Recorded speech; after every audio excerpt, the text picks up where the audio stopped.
Kemudian ada kasus yang lain, isu yang lain, yaitu pemakzulan Gibran. Ini kan menyeret Pak Jokowi juga. Ini terkait hanya sekitar 3%. Jadi ketika mengangkat masalah ijazah, karena memang ini yang lagi ramai betul ya terkait dengan Pak Jokowi gitu, sekitar 40% lebih. 40% Kemudian besar. yang besar sekali itu. Kemudian kita lihat, jadi isu tentang ijazah ini, seperti yang Bang Don ceritakan tadi, ini kenapa kok masih jalan terus ya? Lama sekali, banyak sekali isu, dan ini terus yang dikawal seolah itu. Kalau saya lihat di peta social network analysis ya, kami coba lihat apa sih yang membuat isu ini kok jalan terus? Karena memang di dalam media sosial itu ada namanya engagement. Faktor engagement itu yang melibatkan orang lain ikut berbicara, orang lain ikut posting, ikut meramaikan, dan petanya luar biasa besar. Ada pro dan kontra, ya. Pro kontra artinya kontra Pak Jokowi lah ya. Kontra Pak Jokowi terkait dengan ijazah palsu itu besar sekali. Ya, didrive oleh Roy Suryo dan kawan-kawan. Hampir setiap minggu itu kan ada pembahasan di televisi juga, sehingga di media sosial terjadi resonansi juga. Media sosial menerima, kemudian di televisi juga merespon lagi. Jadi ini yang menyebabkan nggak berhenti-henti. Sementara yang pro Pak Jokowi ada, tetapi kecil sekali, beda dengan zaman dulu. Saya lihat akun-akunnya saya nggak pernah kenal. Akun-akunnya ada angkanya di belakangnya. Kalau dulu kan top influencers yang mendukung Pak Jokowi. Sekarang saya lihat itu di dalam kasus kontroversi ijazah ini. Kira-kira demikian ya, kalau saya lihat. Jadi pasca gelar perkara, ini isunya juga jadi makin naik ya. Karena itu jadi bahan juga buat mereka yang mendukung Pak Jokowi. Lihat nih, ada ijazah asli atau ini ada hal yang bisa dipakai untuk mendukung Pak Jokowi gitu. Di sisi yang lain, Roy Suryo juga nggak mau kalah kan dengan serangan-serangannya. Artinya Mas Fahmi, pasca gelar perkara khusus malah isu atau nama Jokowi malah makin nambah ya di percaturan media sosial, begitu ya? Ya betul. Jadi setiap kali ada isu di media sosial muncul di televisi, begitu di TV muncul di media sosial. Apalagi kalau ada isu namanya offline. Gelar perkara itu bukan lagi online tapi offline. Dan kalau kita lihat ini kan seperti offline gelar perkara. Ini kan jadi dialektika. Tadinya itu berasal dari mana? Kan dari online. Kontroversi dibangun terus-menerus pelan-pelan di dunia online, mendapatkan respon yang sangat bagus dari publik. Bagus dalam artian saya nggak bilang positif negatif ya, tapi sangat bagus dalam si engagement ya. Dimakan sama sampai ke dunia offline, sampai terjadi gelar perkara. Ini artinya sesuatu yang sangat besar. Karena biasanya online selesai online saja. Kalau ini tidak, lama sekali. Itu menjawab kenapa handphone Bang Don nggak berhenti notifikasi tanggung ya Bang. Mas Hensat, penjelasan Mas Fahmi kan sudah bisa kita tangkap. Tetapi kan Anda sebagai ahli komunikasi politik, spesialis di situ, lihat kegaduhan seperti ini dari perspektif komunikasi politik. Gimana Mas? Jadi sebetulnya saya melihat langsung ada 3 kubu kan di sini. Kubu yang percaya bahwa ijazah Pak Jokowi asli. Kubu yang percaya bahwa itu palsu, dan yang ketiga bodo amat gitu. Ada juga kubu bodo amat. Pasti ada. Anda yang mana Mas? Anda masuk yang mana? Kalau saya masuk di kubu yang terserah UGM. Ada 4 dong. Ya itu sebetulnya bodo amat itu. Jadi gini maksud saya, kalau di kasus ini kan kita mesti lihat ini ujungnya ada di mana sih. Jadi kalau kita dalam dunia akademisi, ada latar belakang, terus ada tujuan penelitian, nanti hasilnya apa. Nah ini saya belum lihat hasilnya ini mau kemana. Apakah hasilnya ini memang ada keuntungan politik untuk Pak Jokowi atau hanya untuk kepuasan pribadinya Roy Suryo dan teman-teman?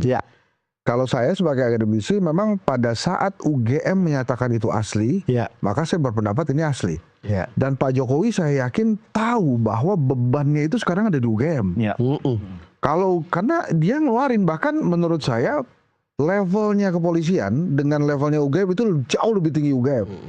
Makanya dia jadi rektor UGM sekarang tuh berat banget. Karena harus mempertahankan itu. Saya juga agak aneh sih pada saat kemudian UGM masuk ke arena pagi-pagi dan menyatakan itu asli. Padahal dengan bergulirnya isu ini banyak hal yang muncul tiba-tiba muncul baru lagi. Tapi kalau kita kembali ke apa pernyataan saya tadi, memang Roy Suryo juga mesti menjelaskan ini ujungnya mau kemana. Apakah kemudian setelah ini juga digugat ijazah SMA-nya Pak Jokowi, karena desas-desusnya SMA 6 Surakarta itu baru ada tahun 86, sementara Pak Jokowi lulus tahun 85, kan nggak mungkin ada tarik mundur kan? Saya sempat ketemu Mas Hen sama Roy Suryo dalam beberapa dialog di Nusantara TV, dan saya tanya ujungnya kemana? Kayaknya berjelit-jelit kata dia. Bahkan semalam saya ngobrol sama Bang Richmond kan, ini kemana ujungnya? Oh, pelurunya masih banyak. Saya pancing misalnya ya. Setelah Jokowi apa? Gibran, Kaisang, bahkan Jan Etes pun ya. Iya. Di sini Roy Suryo buka kaos. Ya. Oh iya. Kaos memperlihatkan bahwa ini masih banyak ini kira-kira itulah. Pelurunya banyak. Tetapi gitu. poinnya kan selalu ada pertanyaannya. Iya. Nggak tahu saya, tapi sebagai jurnalis kan kita selalu skeptis. Betul. You punya data itu basisnya valid nggak? Dari mana? Kalau tidak valid itu garbage in, garbage out. Ya, Kira-kira begitulah. Ya. Sekarang dia bilang valid, tapi kan valid itu kan harus Buktikan. di verify betul begitu. Itu kan sebabnya ketika sampai di Bareskrim bilang tidak ada soal tentang keaslian. Betul. Lalu kemudian dengar mereka bawa data-data yang kemudian diperlihatkan kemarin oleh Roy Suryo. Kembali lagi pertanyaannya, apa itu data valid? Karena ketika kita gampang menuduh misalnya ijazahnya Pak Jokowi itu dicetak di Pasar Pramuka, kan bisa juga sebaliknya. Jangan-jangan yang di bawah ini juga dicetak di Pasar Pramuka. Gitulah. Atau dibikin sendiri. Tanyakan juga soal itu, dan jawabannya sangat hakul yakin loh Bang. Makanya sebetulnya ini terlalu banyak desas-desus. Desas-desus yang SMA tadi, desas-desus yang ijazah mana yang asli, memang tidak, kemudian ada skripsi, ada KKN dan lain-lain. Tapi yang memang belum terjadi sampai hari ini itu tampil bareng UGM dan Pak Jokowi. Itu belum terjadi tuh. Mungkin kalau kemudian tampil bareng ya itu mungkin agak meredakan, tapi walaupun tidak menjawab pertanyaan apa-apa. Jadi kalau kita melihatnya ini memang satu persatu keluarga Jokowi ini mulai muncul, dipermasalahkan. Baru-baru saja di Sumatera Utara kawan Mbak Jokowi ya. Kemudian juga Mas Gibran lagi rame nggak jadi dikirim ke Papua. Belum lagi Kaisang dan lain-lain. Tapi balik lagi ke isu ini, kalau saya memang Bang, ini bebannya ada di UGM sekarang. So hati-hati UGM. Kalau sampai ternyata terbukti tidak asli, terus UGM mau gimana? Mau bubar nih kampus.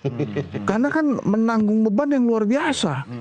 Apalagi kalau kita lihat tadi kata Bang Ismail Fahmi, 40% bicaranya tentang ijazah. Jadi mungkin orang yang bodoh amat itu juga mau nggak mau ngejutin juga itu. Ijazah itu. Tapi ya itu tadi ujungnya ini ada kemana? Sudah selesai dia jadi presiden. Lantas apa yang akan dikejar nih? Apakah kemudian kita dituduh dibohongi nih satu negara ini? Karena saya pernah juga itu. Dia katakan ya kita kalau terbukti bersalah ya kita palu satu negara. Sebentar, saya pinjam ujungnya Mas Hensat tadi. Bang Don, saya mau nanya. Kita kan sesama jurnalis kan istilahnya kan juga harus melihat secara berimbang kan. Tapi kalau saya pakai istilah barisan sakit hati sekarang bangkit lagi, bagaimana kalau Abang lihat ini? Ya kan mungkin lebih baik sudah selesai yang dia karena ini kan soal politik gitu. Saya lebih tertarik kalau mau tanya lagi ke Mas Fahmi. Kita mau tanya tentang posisi para netizen itu untuk percaya keaslian atau palsu ini gitu. Kira-kira seperti apa angkanya Mas Fahmi? Kalau dilihat dari pendukung ya, ada peta sosial networknya itu bisa tampak kayaknya. Saya belum dapat angkanya, tapi dari besaran itu 60% lebih, itu gede banget itu pro Roy Suryo lah katakan itu. Jadi yang mendukung itu. Jadi kalau dibilang siapa yang banyak percaya, mana yang banyak dipercaya antara yang bahwa ini palsu atau tidak, lebih banyak percaya bahwa ini palsu. Itu kalau dari peta volumenya saja ya.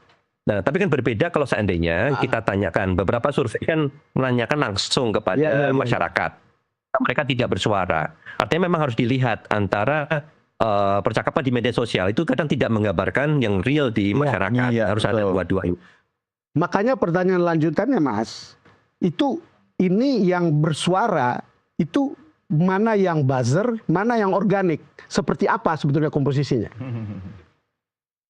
Kalau dilihat ya, ini kan saya lihat akun-akunnya itu turunan dari pilpres yang sebelum-sebelumnya. Ya. Di dalam refreshment-nya itu kan banyak. Itu. Kalau dibilang organik, definisi organik, Bang. Ya. Buzzer itu organik. Ya. Ya. Mereka yang hanya retweet juga artinya memang akun betulan. Sementara yang tidak organik itu menggunakan bot. Jadi bot, ya. ini sangat organik juga sama. Karena terus-menerus.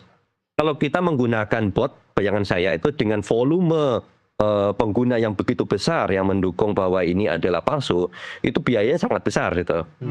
Sementara saya lihat ada beberapa akun ya, kelompok akun yang cukup kecil yang mencoba untuk mengcounter, itu ada indikasi penggunaan bot misalnya, dan itu nggak bisa terus-menerus, nggak bisa sustain. Kadang-kadang muncul, kadang-kadang tidak.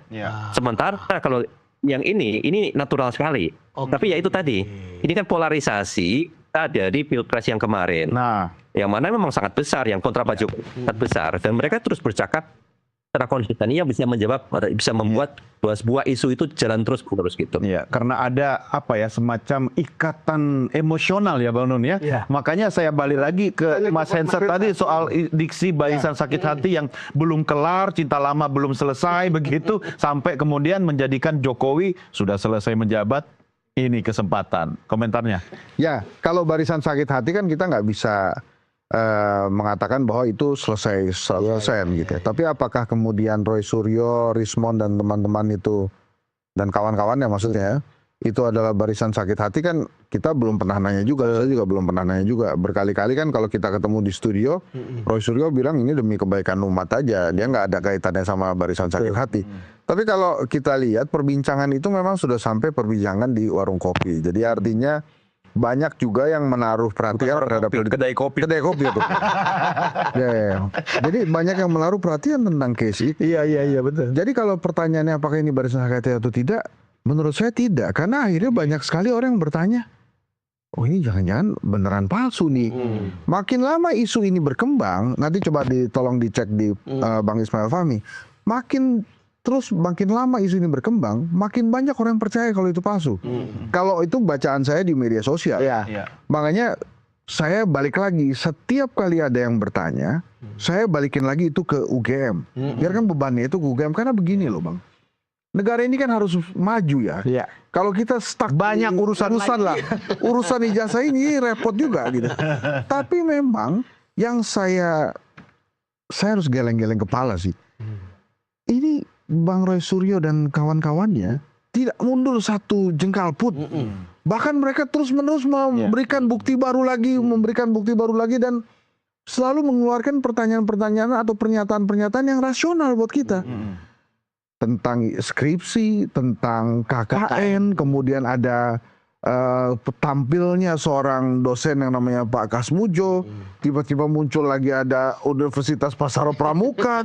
Jadi isu-isu ini terus-menerus berkembang, desas-desusnya semakin naik, dan kita yang terbiasa dengan film-film konspirasi, mulai juga, wah ini jangan-jangan nih. Apalagi kemudian mulailah PDI Perjuangan di kotak-katik kan, muncul lagi orang-orang PDI Perjuangan yang bicara itu. Jadi kita nih, wah, masuk tuh barang. Wah, ini luar biasa sekali. Tapi apakah kemudian ini menguntungkan Pak Jokowi secara politik? Menurut saya tidak sepenuhnya. Karena tapi tahan dulu, banyak tidak positifnya. Soal itu tahan dulu, kita bahas di segmen berikutnya. Karena saya lihat kopinya sudah mulai habis ini ya. Beda lah kopi di sini sama di kedai kopi. Tadi saya sudah bilang esteller deh ya. Selanjutnya untuk segmen berikutnya. Kalau esteller nanti penonton kita ikut teler. Jangan kemana-mana pemirsa, Doncast segera kembali sesaat lagi. Tetap bersama kami.